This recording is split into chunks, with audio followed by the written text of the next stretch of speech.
তো সকাল সকাল স্নান টান করে এরপর সবাই রেডি হয়ে যাব, কারণ আজকে সোমবার আর আজকে অনুষ্ঠান তোমরা তো সবাই জানো। Hello everyone, welcome back to my channel মাস্ত Mariyam to a new vlog. সকাল সকাল উঠে কিচেনে যেতেই দেখলাম তোড়জোড় একেবারে তুঙ্গে। নানান রকমের মিষ্টি তো হাজির, মিহিদানা, রসগোল্লা, পান্তুয়া থেকে শুরু করে এদিকে রয়েছে কালোজাম পর্যন্ত কত রকমের মিষ্টি। আর এদিকে আর একটা স্পেশাল জিনিস হলো দুধ ফুটছে। কেন বলো তো? কারণ পায়েস হবে যে। কোনো একটা শুভ অনুষ্ঠানে পায়েস তো না হলে যেন ঠিক মানায় না।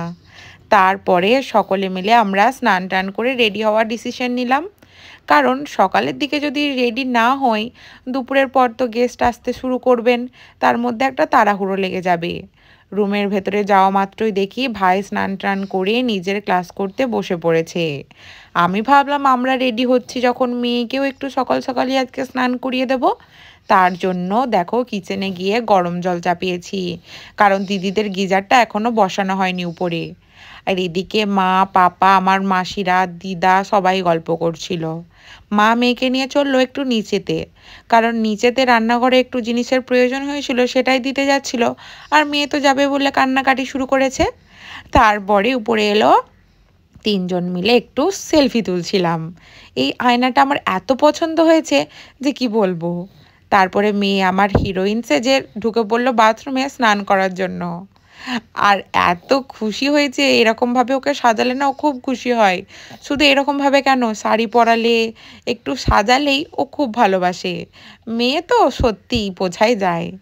এদিকে দেখো, সে বললাম না গতকাল ক্লিপ কিনেছিলাম বেড়াতে গিয়ে, সেগুলো নিয়েই এখন ভদ্রমহিলা বসেছেন। আবদার হচ্ছে আমার চুলে পরিয়ে দাও, কিন্তু পরিয়ে দেবো কি, দেওয়া মাত্রই নিজে আবার হাত দিয়ে দেখতে যাচ্ছে, দিয়ে সব ক্লিপ খুলে ফেলছে। আর এদিকে কথা বলতে না বলতেই পায়েস তো রেডি। ছোটো মাসি দেখলাম পায়েস তুলে আলাদা করছে ছোটো হাঁড়িতে, কারণ দিতে সুবিধা হবে। আর এদিকে দিদিকে তোমরা দেখেইছো, কারণ দিদির বাড়িতে অনুষ্ঠান আমি আগেই বললাম। তারই মধ্যে দেখি বঞ্জিও আমার রেডি হয়ে গেছে, দিয়ে একলা মনে ফোন ঘাঁটছে। কি যে এত রিলস দেখে কে জানে বাবা। আর এত সুন্দর ও এডিট করে, কি বলবো, ওরও খুব সুন্দর ইনস্টাগ্রামে ছবি ছাড়া আছে। আর তারপরে মেয়েকে নিয়ে চললাম একটু ঝোলা বারান্দাটার দিকে। এদিকের বারান্দাটাই খুব একটা আসা হয়নি। দিদিদের ডাইনিং রুমটাই এতটাই বড় যে ওখানেই আমার মেয়ে একলা ছুটে বেড়ায়। তবে এদিকটা যখন দেখতে এলাম, এত সুন্দর করে ফুরফুর করে হাওয়া দিচ্ছে যে কি বলবো। চারিপাশের পরিবেশটা একেবারেই মনোরম ছিল বলা যায়। এদিকে দেখতে দেখতে প্রায় 10টা বেজে গেল। সবাই মিলে খাওয়া দাওয়া করতে বসে পড়লাম। প্রথমে বড়রা খেলো, তারপরে আমরাও বসে পড়লাম। এদিকে দেখো পনির চানা দিয়ে একটা তরকারি হয়েছে, লুচি আর মিষ্টিগুলো তো তোমরা দেখলেই। আর আমিও বসে পড়লাম, সাথে সাথে কটা ভিডিও করে নিলাম। তারপরে এদিকে রেডি হয়ে গেছে মাহিনের পাপা। আমরা বললাম চলো সেলফি তুলি। ও বাবা, তোমাদেরকে তো বলাই হয়নি, আমার মামাতো বোন সেই এলো। তারপরে সকলে মিলে সেলফি তুলতে চললাম। আর সেটা দেখে আমার মামাতো ভাই বলল, দেখবে সব মজা একটু ভেস্তে দেবো মেয়েকে ঘুম থেকে তুলে দিয়ে। আমি বললাম না বাবা, আজকের দিনে আর ওই জ্বালাতনটা করিস না। দিয়ে চললাম সবাই মিলে একটু উপরে ছবি তুলতে। এটা হলো সেই জল ট্যাঙ্কিটা রয়েছে না, তার উপরে ছাদটা। এই যে দেখো, মানে এটা এক কথায় বলতে গেলে ছাদের ওপরে একটা মিনি ছাদ। তো সেখান থেকে ভিউটাও খুব সুন্দর আসছিল। তাই সবাই ডিসাইড করলাম যে চলো ছটপট কটা ছবি তুলে নিই, কটা ভিডিও বানিয়ে নিই। আমাদের যারা ব্লগ বানায়, আমাদের তো আর কি আর কাজ বলো, শুধু যাই করি না কেন প্রত্যেকটা মোমেন্টের ভিডিও বানানো, যাতে আমাদের ব্লগে সেগুলোর স্মৃতি রাখতে পারি। আর এদিকে আমার দিদির ছাদ বাগানটার সঙ্গে তোমাদের পরিচয় করাই চলো। এই দেখো কত রকমের গাছ, ভিন্ডি, বেগুন, লেবু, ড্রাগন ফ্রুট, অনেক রকমের ফুল গাছ। এগুলো আপাতত হালকা করে লাগানো রয়েছে। ভবিষ্যতে আরও সুন্দর গার্ডেন করার ওদের ইচ্ছা আছে। সত্যি বাড়ি একবার করে ফেলো, তারপরে কত সাজাতে পারো সাজাও। চলো চলো, কথা বলতে বলতে মেনুটা আজকে দেখিয়ে দিই দুপুরের। এদিকে রয়েছে ঝুরি ভাজা, ভাত, ডাল রয়েছে, বিভিন্ন রকমের ভেজ ডাল মানে সবজি দিয়ে, তারপরে পায়েস, স্যালাড রয়েছে, এদিকে খাসির মাংস, আনারসের চাটনি রয়েছে যেটা খুবই টেস্টি হয়েছিল খেতে, সবজি ছিল একটা 5 রকমের সবজি, আর এদিকে ছিল পাঁপড় আর মিষ্টি আর পায়েস। আর তারপরে দেখো দিদিদের নিচের রুমগুলোতেই কি সুন্দর টেবিল দিয়ে খাওয়া দাওয়ার ব্যবস্থা করা হয়েছে। বাড়ির লোকেরাই খাইয়ে দিচ্ছিল সকলকে। প্রায় 70-80 জন এসেছিল। আর আমার মেয়ে আমার বোনঝি আর তার ফ্রেন্ডসদের সঙ্গে এত সুন্দর ফ্রেন্ডশিপ করে নিয়েছে, কোলে বসে বসে টুক টুক করে ওদের সাথে খাচ্ছে আর খেলছে।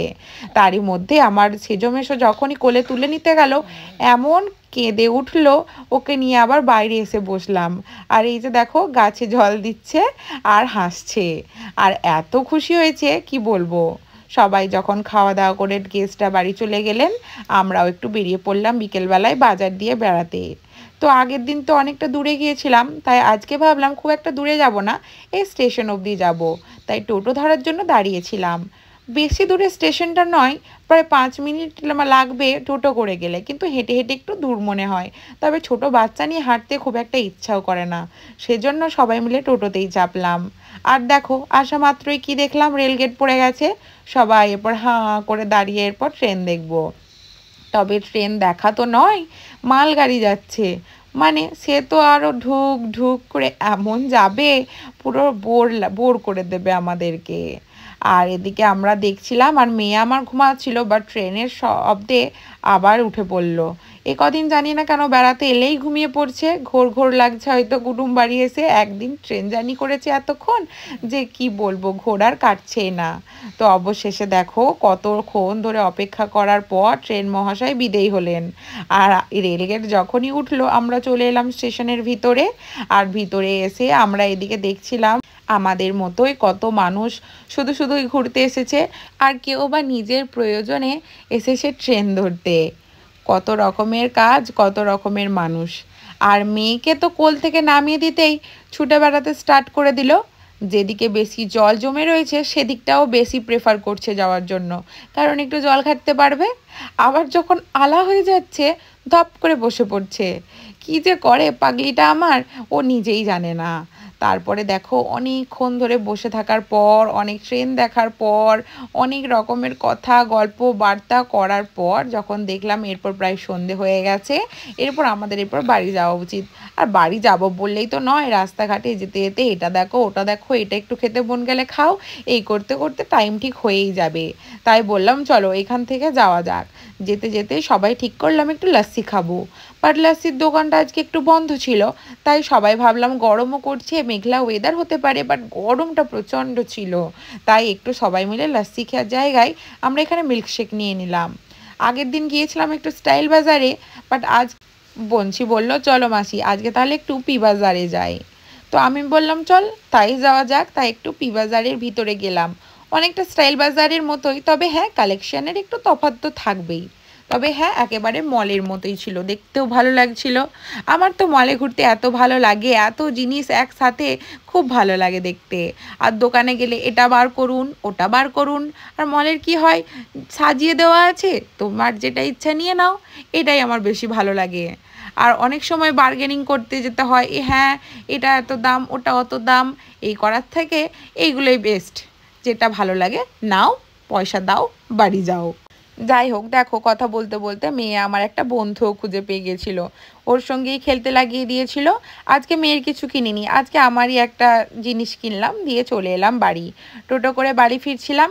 মেয়ে তো এখন আবার কোলে বসা খুব একটা প্রেফার করে না, নিজেই বসবে। এত বড় মানুষ মনে করে নিজেকে যে বলার নয়, ওর কাছে যেন নিজেদেরকেই মনে হয় ছোট। আর ও হচ্ছে আমাদের সকলের বড়। বাড়ি ফিরতে ফিরতে 8টা, 8টা থেকে প্রায় 9:30 10টা পর্যন্ত সকলে মিলে গল্প করলাম, ভাত খেলাম, রাত্রের ডিনার কমপ্লিট করলাম। তারপর একটু ছবি তুলছিলাম। এই দিন কবে আবার পাবো তার নেই ঠিক। সকলে যখন একসাথে হয়েছি চলো ছবি তুলি। আর সবচেয়ে মজার জিনিস কি হলো জানো, বড়রাও আমাদের সঙ্গে হাতেতে পোজ দিচ্ছিল সেলফি তোলার জন্য। তারপরে ছোটো মাসিদের বাড়ি যাওয়ার সময় হয়ে গিয়েছিল, ওরা রাত্রি ট্রেনে বাড়ি ফিরবে বলল। রাত 11:30টায় ট্রেন, তাই সকলে মিলে স্টেশনে ছাড়তে এসেছিলাম। সকলের পোশাক দেখে তো বুঝতেই পারছো, নাইটি, ট্র্যাক প্যান্ট, লুঙ্গি, হাফ প্যান্ট, কোনো কিছুই বাদ ছিল না। এটাই হচ্ছে সব থেকে মজার। আমার মেয়ে তো আবার হাগিস পরে ঘুরে বেড়াচ্ছিল। তাহলে বুঝতে পারছো তো সবাই মিলে তাড়াহুড়োর মধ্যে এসেছি। কারোর মানে ঠিক ছিল না যে সবাই ছাড়তে যাব। 2-4 জন বললো আমরা ছাড়তে যাব, সেই দেখে সবাই দেখছি গুটিয়ে পাটিয়ে চলে এলো। একটা 4 চাকা ছিল, সেটা করে সবাই এলো বড়রা, আর ছোটরা তো বাইক স্কুটি করেই চলে এলাম। এদিকে দেখো মেয়েরা আমার মাথায় হাত দিয়ে এমন ঘুরে বেড়াচ্ছে, মনে হচ্ছে বড় মানুষ, কত চিন্তা ট্রেন কখন আসবে। ওকে দেখছে আর সবাই বলছে, একটু চোখে ঘুম নেই বাবা, একটু মনেই হচ্ছে না যে রাত হয়েছে, এবার ঘুমানো দরকার। না, ফুল মস্তিতে একদম ছুটে বেড়াচ্ছে। আর বড়রা মানে আমি, মাহিনের পাপা, আমার মামাতো বোন, আমার মা, আরও যারা রয়েছিল ওর মামারা, সবাই খালি রাস্তার ধার দিয়ে দিয়ে যাচ্ছি যেন স্টেশন থেকেও ওইদিকে না চলে যায়। তারপরে অনেকটা দূরত্ব দিয়ে একটু হেঁটে এলাম, কারণ মাসিদের যেটা ছিল কম্পার্টমেন্ট সেটা হচ্ছে S4। আর যেহেতু এটা অনেকটা পিছন দিকে, আমরা হেঁটে হেঁটে ওখানে এসেই দাঁড়ালাম। আর এদিকটা অতটাও লাইট ছিল না, একটু অন্ধকার অন্ধকার ছিল। অবশেষে ট্রেন মহাশয় দেখা পাওয়া গেল। লাইটটা জেলে ঝিকঝিক করতে করতে উনি এসে স্টেশনে দাঁড়ালেন।